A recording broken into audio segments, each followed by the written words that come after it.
It was a morning of utter horror when an entire family was found strangled to death in the quiet stillness of their own home. As the police began to investigate the warning signs that had been ignored for far too long, every clue seemed to trace back to one person, someone so intimately close to the victims he could have slit a throat without taking a single step forward. Who were these people? You may be wondering. Police in Columbia, Illinois walked into this house of horrors on the morning of May 5th, 2009. 31-year-old Sherry Coleman was found lifeless in her bed, a rosary wrapped tightly in her hand. In the rooms nearby, her two young sons, 11-year-old Garrett and 9-year-old Gavin, were also discovered brutally strangled, their bedsheets undisturbed, as if death had crept in while they slept. But who informed the police about this tragedy? It was around 7 in the morning when Detective Justin Barlow received a call that would mark the beginning of a haunting investigation. Chris Coleman was at the gym, said he couldn't get a hold of his wife, Sherry. Concerned, Barlow made his way to the Coleman residence for a welfare check. What he found inside would haunt him forever. Sherry bore 3 distinct ligature marks across her neck and a black eye, evidence that she had fought desperately for her life. Her boys, however, had no such signs.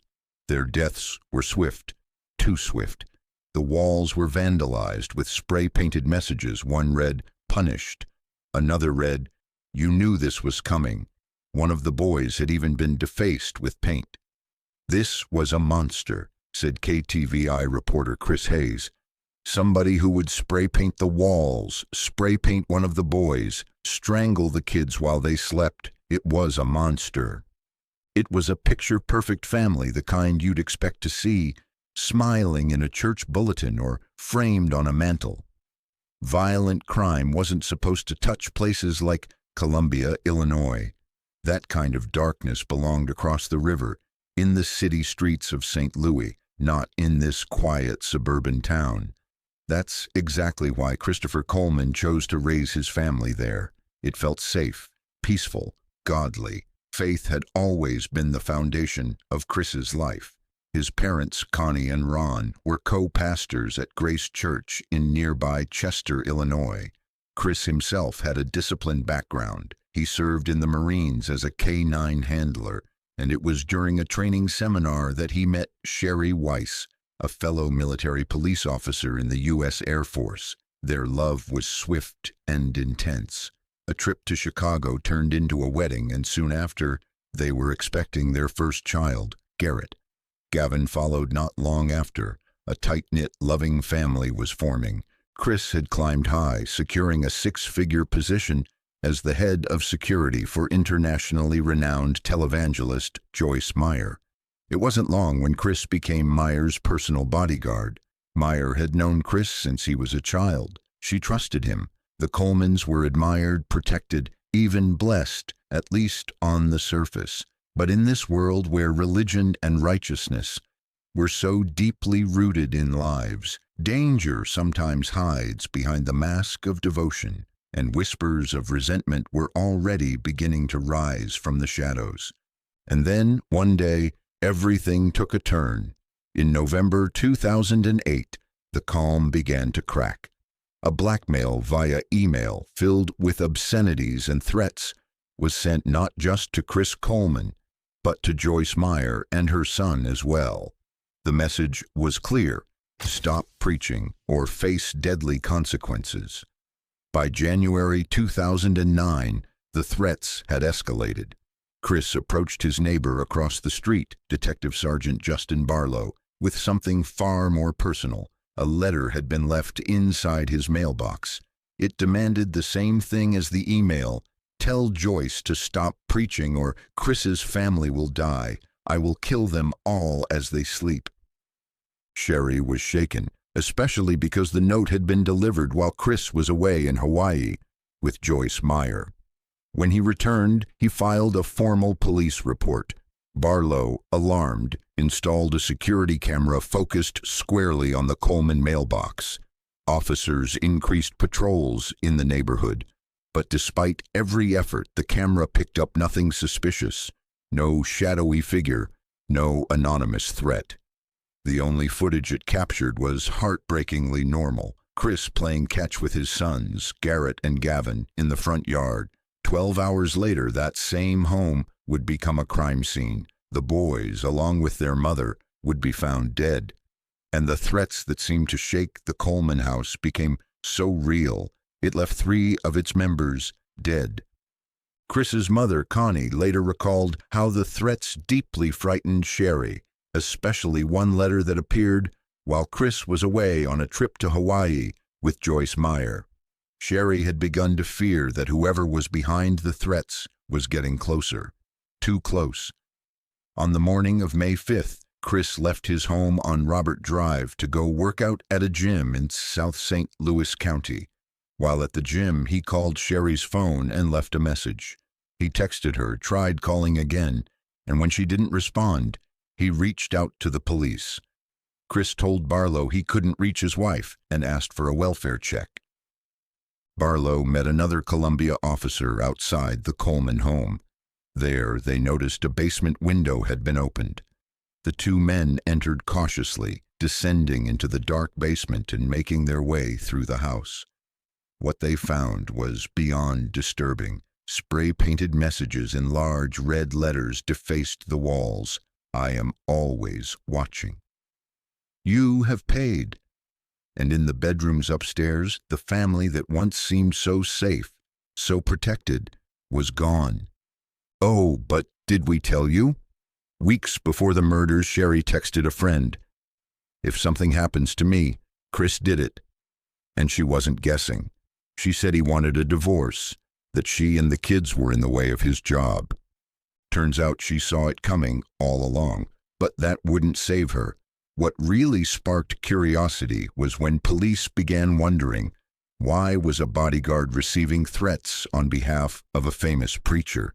And when this question filled the minds of the investigators, all heads turned to Chris Coleman. Moving forward, Chris would be under scrutiny for even the tiniest moves he would make, leading to the revelation of the biggest betrayal in this dream family. But marriage troubles alone wouldn't hold up a murder charge. This is when the investigators came to know about Tara. While Chris Coleman was standing at the gravesite burying his wife Sherry and their 2 young sons, he was secretly texting Tara, a cocktail waitress from a poker room in St. Petersburg, Florida. And Tara wasn't just anyone. She was Sherry's best friend from high school. Detectives seized Chris's computer and uncovered a digital treasure trove of evidence that revealed the full extent of the affair. There were explicit photos and videos, too provocative to share, exchanged between Chris and Tara, revealing a steamy hidden relationship. Beyond the intimate texts, Chris had saved personal details about Tara, her measurements, her ring size, and even the name they had planned for a baby girl, Zoe. Chris was officially supposed to be guarding the world-famous televangelist Joyce Meyer while on a trip to Hawaii. Instead, he was caught on camera with Tara in a hotel room, betraying not just his wife and family, but his entire world. When confronted, Chris's father, Pastor Ron Coleman, offered an explanation. Tara was just meeting a need that Sherry at the time wasn't taking care of, he said. Every man has desires, and if a wife doesn't respect you, you're going to find respect someplace else. When pressed if Sherry was a bad wife, Ron responded that just at that short, brief time, she had stepped back from doing her job as a wife. But the police weren't buying his excuses. As they dug deeper, they uncovered something way more disturbing. Those emails that had terrified Chris's family were sent from his own computer. The same man crying at his family's funeral was living a double life, and it wasn't looking good. Then came more clues. Along the route Chris usually took to the gym, right near the Jefferson Barracks Bridge, investigators found evidence, and when they checked his phone data, something didn't add up. On the morning of May 5th, instead of going straight home like he normally would, Chris took a weird, roundabout route. It all pointed to one thing. Chris wasn't just a grieving husband and dad. Police were starting to believe he was the one behind the murders. Just a few days later, Major Jeff Connor, who led the investigation, came out and said it. He believed they knew who the killer was. A critical moment came after a conference call with renowned forensic pathologist Dr. Michael Baden. Baden concluded Sherry and her children were almost certainly killed before Chris left the house that morning. This timeline was crucial. It meant Chris was likely home when the murders happened. Chris said that when Sherry didn't answer his calls, he asked his neighbor, off-duty Police Sergeant Justin Barlow, to check on the family. Surveillance footage shows Barlow entering the Coleman house at 6:51 a.m., where he found the bodies and the chilling spray-painted messages on the walls. Chris returned home 5 minutes later, pulling into the driveway at 6:56 a.m., just seconds before the first officers arrived. But what shocked police even more was Chris's reaction when they told him his wife and children were dead. He didn't ask how they died. He didn't try to see the bodies. The evidence indicates Chris did not make any attempt to go up those stairs. KTVI reporter Chris Hayes said, "Officers thought they'd have to restrain him from seeing his dead family, but he didn't try. He didn't ask, how were they killed? He just sat on the front lawn with his head in his hands." Chris's father, Ron Coleman, recalled the awful morning. By the time he got there, Chris was sitting outside on the driveway, and then they took him into an ambulance. Ron went in and sat with him. It was a horrible morning, as Ron said, but there were other strange signs. Someone noticed scratches on Chris's arm. He looked at them and started punching the gurney inside the ambulance. Despite these suspicious behaviors and mounting evidence, Ron Coleman remained convinced his son was innocent. Is there any way that there's a part of Chris that you don't know that could have been capable of this? Not in my view. You couldn't put something around your kid's throat unless you're a monster. There's no way his son did this, he insisted. But the police were growing increasingly sure that Chris Coleman's role in the murders was far darker than anyone wanted to believe. Just hours after the grim discovery of Sherry Coleman and her two sons, police brought Chris Coleman into the interrogation room. Well, I set my alarm clock for 5:30, and I used my phone for my alarm clock. And got up at 5:30, went in the bathroom, put these clothes here I got on, and went to the bathroom, basically got in the truck and left. And drove off. I got to, I don't know where I was at, but called Sherry to wake her up, get her going, and she didn't answer, of course.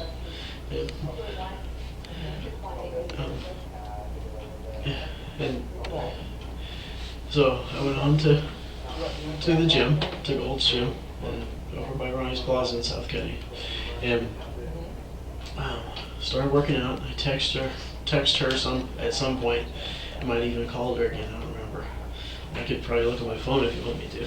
Do you guys have a home phone number too, or just cell phones? No, we just use cell phones. So I text her, and then she still didn't respond, and probably now it had to have been well after 6 o'clock sometime when I texted her or called her. I'm sure it's still on her phone what time it was. Okay. And she didn't respond. That's not like her, because the kids should have been up and stuff, or getting up and going by then, I believe. And so I called her again. On the way back, or when I was getting ready to leave, and she didn't respond again. Detectives started by asking about the night before. Did they have an argument? Chris insisted everything was fine, even said Sherry slept on his arms at the couch that evening. He seemed certain nothing was wrong. But the officers pushed deeper. They pointed out that neighbors had reported hearing a fight and asked why anyone would say that if it wasn't true. Chris denied any argument, insisting he was being honest. When questioned about whether he'd gone to bed at the same time as Sherry, he said yes, describing the usual bedtime routine, brushing his teeth, locking the doors. Everything was normal. Come on, Chris, help me out with this. I'm telling you, I've already told you. I told everybody. I told the guy in the ambulance. I told you. I told him. The more we go back like this, the more it makes me think that there maybe even isn't a good explanation for it. I mean, we need to know what happened. We can't keep going on this. It didn't, she was alive when I left. We know that's not true, and there's nothing we can do about changing that. If we know she wasn't alive when you left this morning, there's got to be an explanation. Now is the time to tell us. Now is the time to get this out in the open. I don't know what else to tell you. Yes, you do. Yes, No. you do. You have to tell me the truth, Chris. I'm telling you the truth. Then, while the detectives were out of the room, Chris received a text from his father asking if he needed a lawyer. This moment hinted at the rising tension. Back in the room, detectives probed about anyone else in Chris's life. Any romantic involvement. Chris mentioned a woman named Tara from Florida, calling her just a friend and someone to talk to, downplaying what was really an affair. They asked about Sherry that morning. Did she seem okay when he left for the gym? Chris said yes, but little did he know. The evidence, including forensic experts' analysis, showed Sherry and the kids were already dead by then. And you know what, for right now, I'm just going to have a seat there. I'm not sure what I want to do, but here's another water if you need it, okay?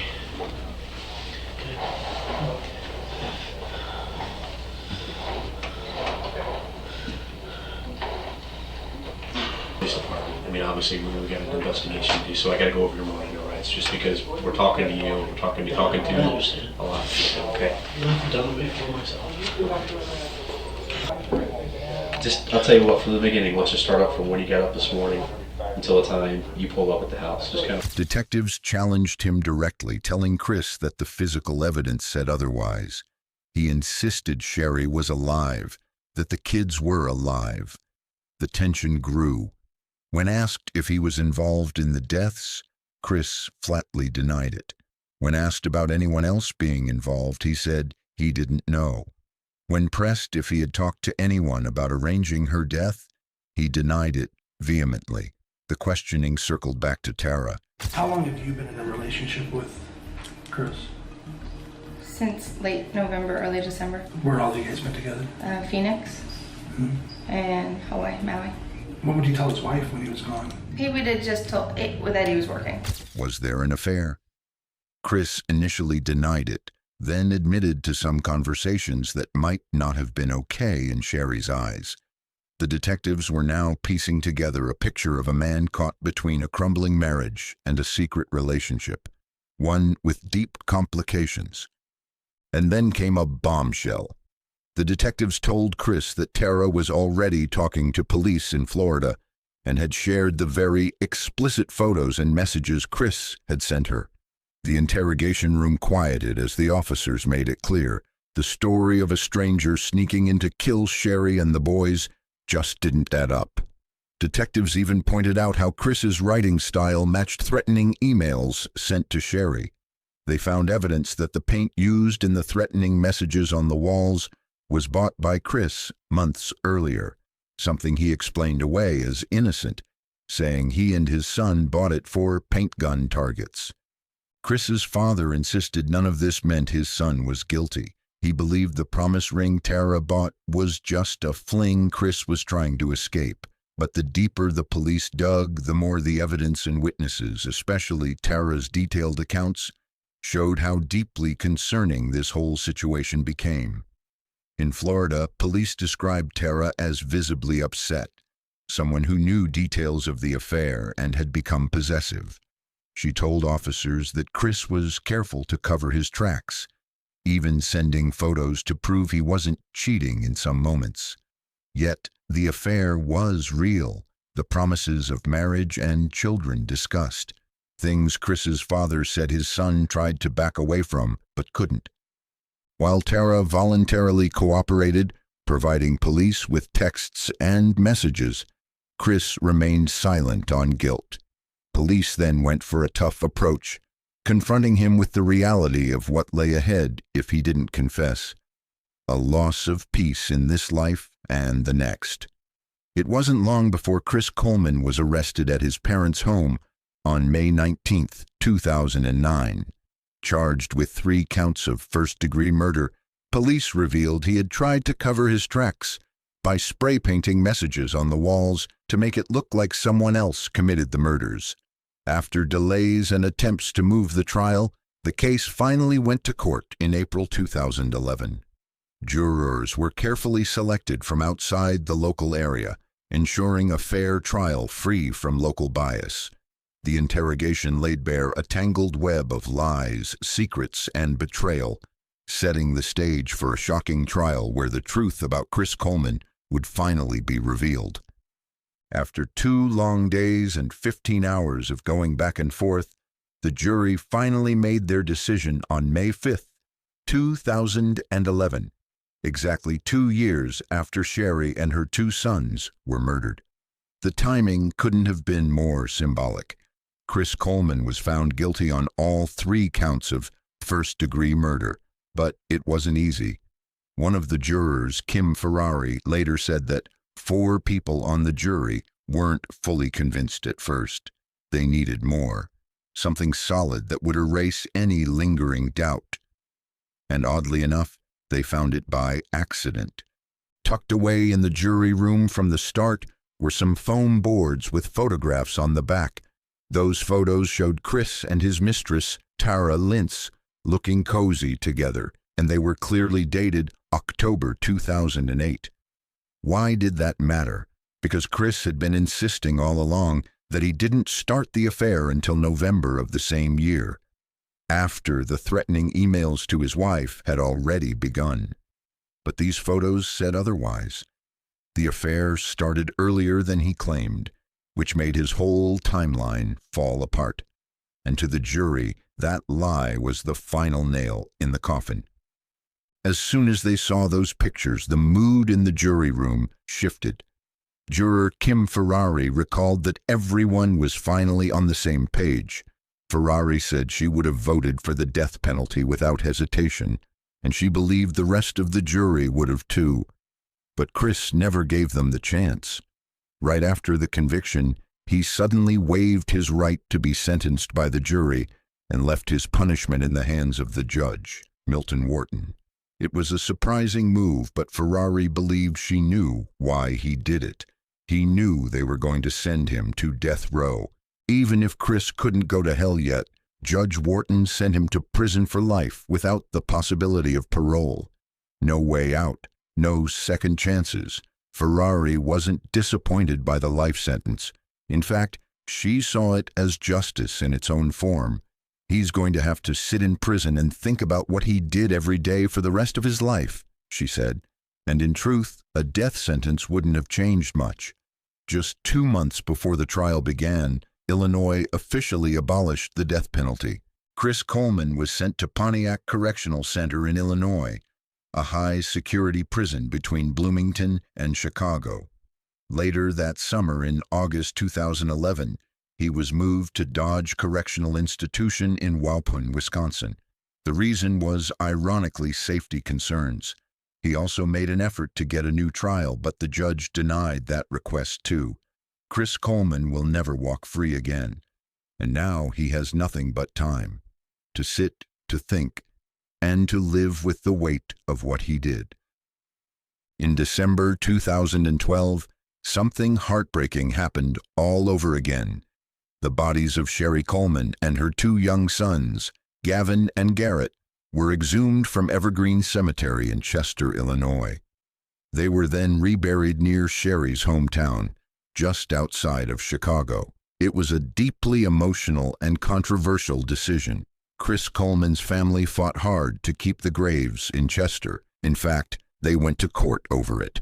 Chris's parents, Ron and Connie Coleman, still lived in the area and felt they had every right to be close to their grandkids' final resting place. After all, they were family too. But the court saw it differently.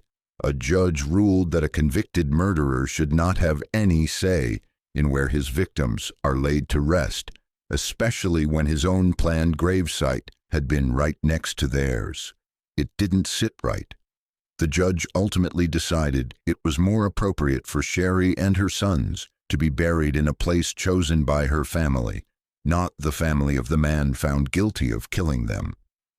Even after the bodies were moved, the original headstone at Evergreen Cemetery remained in place.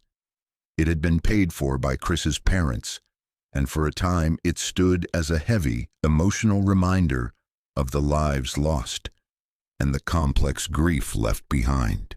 Chris Coleman didn't stop fighting after his conviction. He and his lawyers filed multiple appeals, but in January 2015, a judge rejected their efforts and upheld both the conviction and his life sentence. But that didn't stop Chris from talking. In a phone interview with Crime Watch Daily in April 2018, Chris insisted he was innocent. He even claimed there was a key detail the jury never heard. According to Chris, he had 2 laptops at the time, one that he traveled with and another that stayed either at home or the office. The threats to his wife, he claimed, were linked to the one he didn't carry with him. He seemed to be suggesting that someone else could have sent the emails using the device he left behind. That same month, his father, Pastor Ron Coleman, also defended him on the show. He refused to believe his son could be guilty and said an affair simply wasn't enough reason for murder. Then, in a new legal twist, Coleman's attorneys filed yet another request for a new trial. This time, they argued that those extra photographs, the ones the jurors discovered during deliberation, should not have been considered. They claimed the evidence was improper and that it unfairly influenced the verdict. Surprisingly, a judge agreed to take a closer look and granted an evidentiary hearing in March 2019. But after reviewing everything, that same judge denied the appeal in July 2020. So once again, Chris Coleman remained right where he'd been, behind bars, serving a life sentence without parole, still claiming he was framed, still insisting on his innocence. But with the courts shutting him down at every turn, his story wasn't changing any outcomes. And the real question is never if he did it, but why did someone like him ever think he could get away with it? Share your thoughts in the comments below. If you've made it this far, be sure to check out this next video. I think you'll enjoy it. Thank you once again for watching.